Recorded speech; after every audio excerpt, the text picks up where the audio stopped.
Most of us are familiar with the Mishnah in Pirkei Avos that tells us, "Lo alecha hamelocha ligmar v'lo ata ben chorin li batel mimena."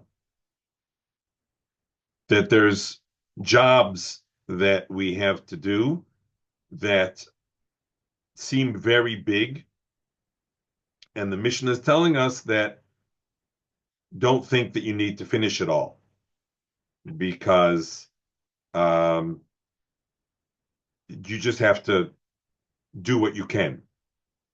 It seems that this Mishnah is referring primarily to Talmud Torah. And because the Mishnah goes on and says, Im lamadit Torah harbe, if you learned a lot of Torah, there's great reward. I'd like to talk about another aspect of our lives, which also fits this category, but perhaps even on a next level of intensity. And that is the requirement or the mitzvah to have Emunah in Hashem. The the Ran in his drashos says that the level of Emunah that Moshe Rabbeinu reached was supernatural. There's no way that a human being could possibly have reached the level of clarity in the presence of Hashem that Moshe Rabbeinu reached. To such a degree, says the Ran, that the Torah is able to testify that there will never be another Navi like Moshe. That would seem, says the Ran, unfair. What if somebody else achieved a certain level of self-development? Why shouldn't he get the reward for that in a level of nevuah? And the answer, says the Ran, is because Hashem put him into a category that no one else could possibly be in. In fact, it's a category that nobody could survive in. And so Hashem, who put him in that category, can also testify that he's never going to do it again. And the reason, says the Ran, is so that if anyone would ever come and would try to override or contradict or negate in any way the nevuah of Moshe Rabbeinu, we would be able to turn to the Torah and say, you are speaking falsely. Well, how do you know? Maybe I reached a higher level of nevuah, and the answer is never was, never will be. Hashem said so. So it's a supernatural level of clarity to the point where Hashem refers to it as Kasher Yidaber Ish El Re'ehu. He has such a clarity of the presence of Hashem that it is as if that they're speaking to each other in casual conversation. The Ran says, what is the uniqueness? The uniqueness is that he is able to be that connected with Hashem and still have his function as a human being. That nobody else was able to do. To have that level of clarity and also to be still in full command of his functions, of his faculties, that a human being can't do, that was uniquely given to Moshe Rabbeinu. So he had that level of nevuah where he was able to interact with Hashem that way, still be awake, still be interacting, still be among Klal Yisrael, still be walking back and forth and looking after the needs of Klal Yisrael. That is unique to Moshe Rabbeinu. So he is considered the Eved Ne'eman. He's the most loyal of the believers in Hashem because he has reached this level of Emunah, Kasher Yidaber Ish El Re'ehu. That means that full Emunah if you want to use the term full, is not possible without a miracle. Moshe had that miracle, and then Hashem said, Yan lo ha'emantem bi. Moshe had that miracle of a level of Emunah and clarity that nobody ever had or ever will have. And Hashem says, you failed some aspect of Emunah. That would seem to put that top level of Emunah very far out of the reach of most people. In fact, if we take the Ran literally, it's out of the reach of anyone. And yet, with that said, there is more Emunah. So it appears as though Emunah is on an infinite scale. We can't call it anything other than infinite because it's beyond that which is supernatural. Even with the supernatural boost that Hashem gives Moshe, there still is room for more Emunah, for more clarity in Hashem's being, in Hashem's presence, in Hashem's involvement in the world, in Hashem's being the totality of all reality. It seemed as though we could put this in the category of out of reach. And then it becomes particularly surprising when you look at the Mesilas Yesharim, when he talks about davening, he says that the most important foundation of davening is that you must know before whom you're davening. The first of the three things that he mentions that you need to know when you're davening, Shehu Omeid Mamash Lifnei Haborei Yisbarach Shemo V'nosein Imo. That he's standing in front of Hashem. We're talking about a person who's awake. Talking about a person who's davening. And he has to get to this clarity that he's standing in front of Hashem and having an exchange with him. Even though his flesh eyes cannot see the one with whom he's having the exchange.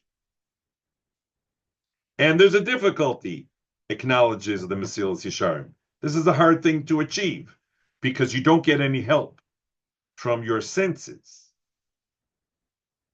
Omnam, however, says the Mesilas Yesharim, Mishahu Baal Seichel Nochon. If a person just has his head on straight,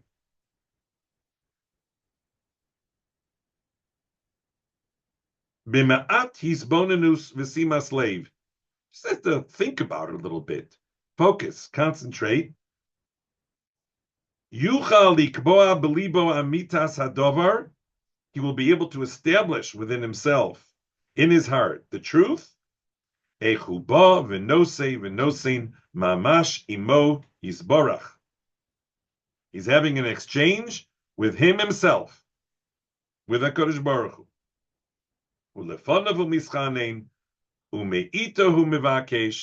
He's asking directly from Hashem, pleading with Hashem,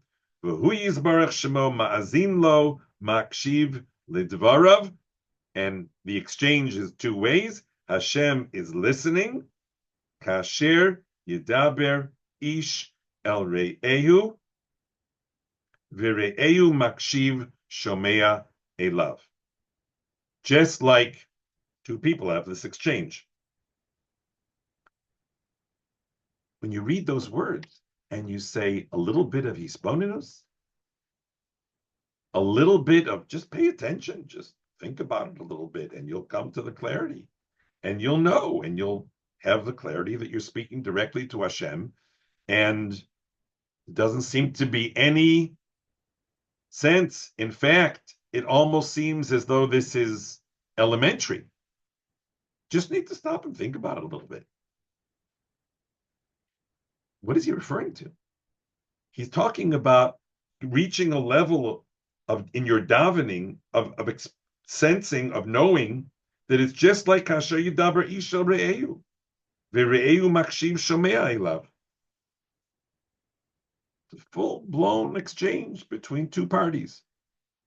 And this, he says, is the most basic feature of davening. It's almost like you can't get by without this. You need to know that you're speaking directly to Hashem.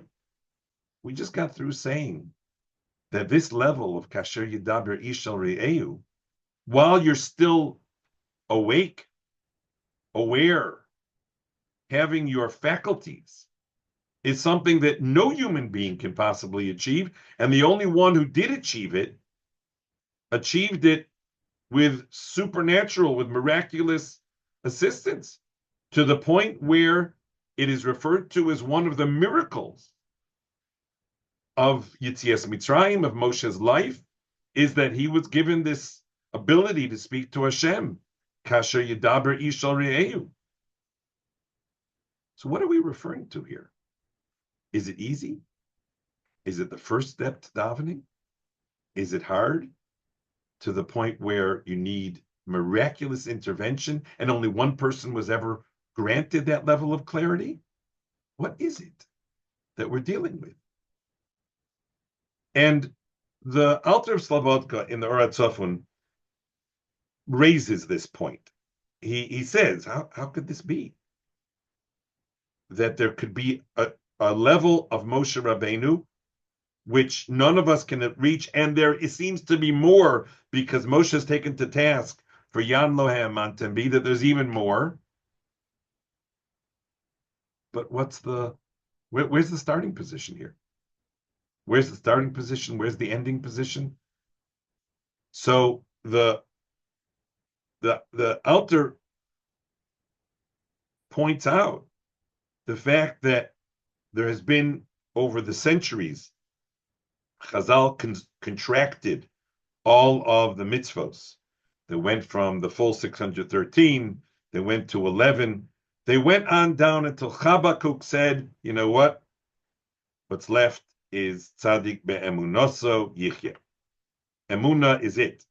Emunah is the mitzvah of all mitzvos. Emunah is the one that you need to deal with. And yet, Emunah seems such a paradox. And he concludes, in a rather cryptic way, the Alter concludes that it is a paradox. And the paradox is, if you'll allow me to paraphrase what he is saying, is that Emunah is something that you can get wrong two different ways. One is by thinking that you'll get there, and one is by thinking that you won't get there. The paradox is the ultimate example of lo alecha hamalacha ligmar v'lo ata ben chorin libatel mimena. That you are in a state where you're asked one thing. You're only asked one thing. Habakkuk reduced it to one thing, Emunah. Well, is that a full-time job? Absolutely, it's a full-time job. Well, how far will I get? How far you can get will no longer be relevant to the story. Because if you're dealing with an infinite plane and an infinite course, every part of the story is infinitely significant. If you have a finite line where you're trying to get from point A to point B, then you can measure the progress by how close you're coming to point B. But if you are dealing with an infinite line, then every point along that line takes the significance of the whole project. Because it can't be that you're trying to get from point A to point B, because there is no point B. And so there's a paradox associated with Emunah. The one thing that Chazal said, that Habakkuk said, is still ours.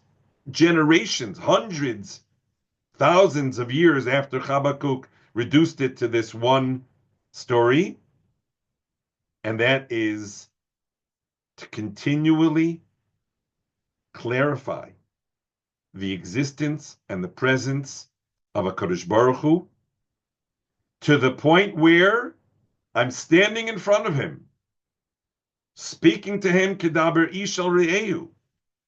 But that's impossible. And the answer is, it's the first step.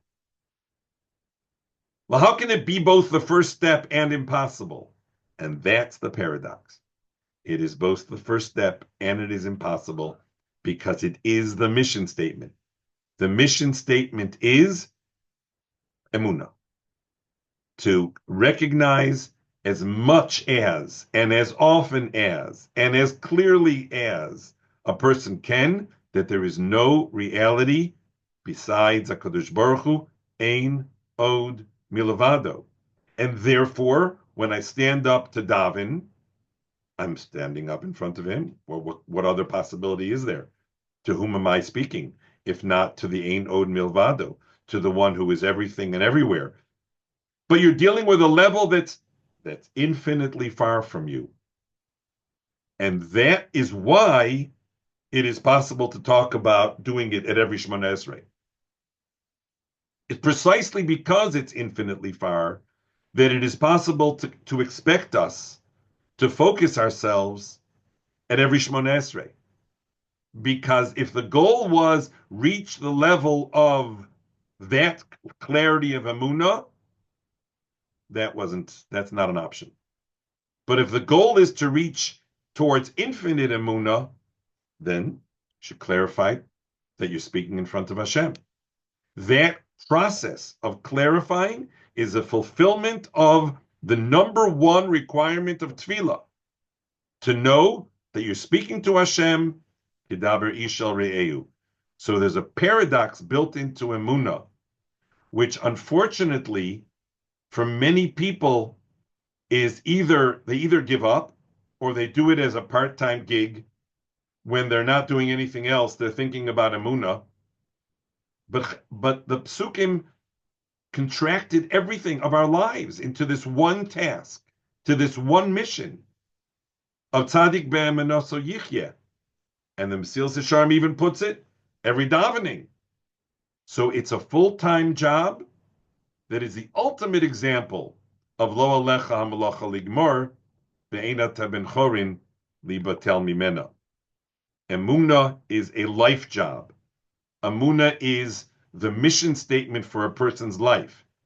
Emunah is not something that has a particular arrival, but because it doesn't have a particular arrival, it can be expected of us to be engaged in the Emunah process full-time, 24/7.